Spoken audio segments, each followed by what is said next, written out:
So, you've successfully set up your SIPP and you've settled on your portfolio choices and investment strategy. But how much can you pay into your pension?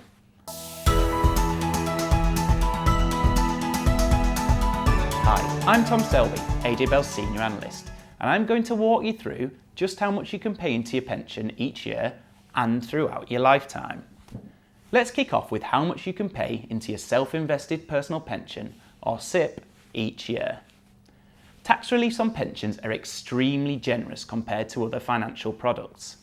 Tax relief is paid at your marginal income tax rate, so if you're a basic rate taxpayer, for example, for every £80 you put in, the government will top it up with an extra £20. And it's a similar principle if you're a 40% taxpayer too. You can contribute £80 to your SIPP and your SIPP receives a further £20.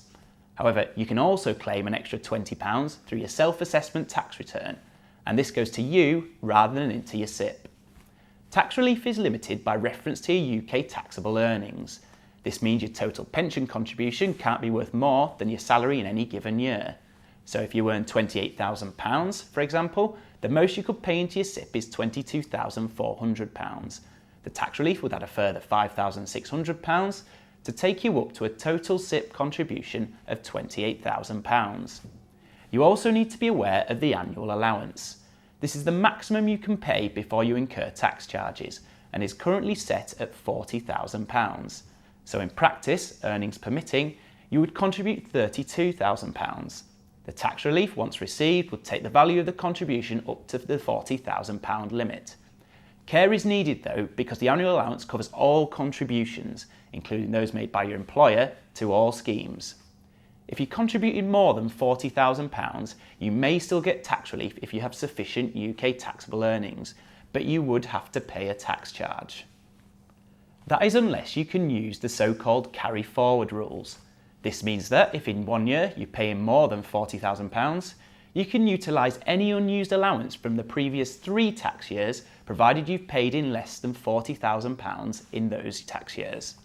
The picture gets even more complicated if you're earning more than £150,000, but please do bear with me.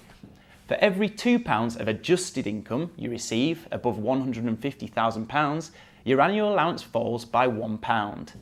Once your adjusted income reaches £210,000, your annual allowance is set at £10,000 for that tax year.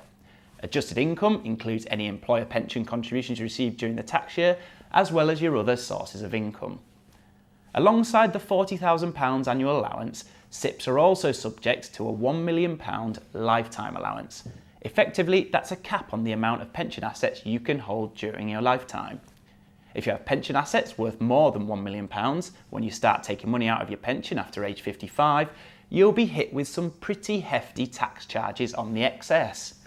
If you take the money as a lump sum, you'll pay a 55% tax charge, or you can pay a 25% charge up front, and then extra withdrawals will be taxed in the same way as your income.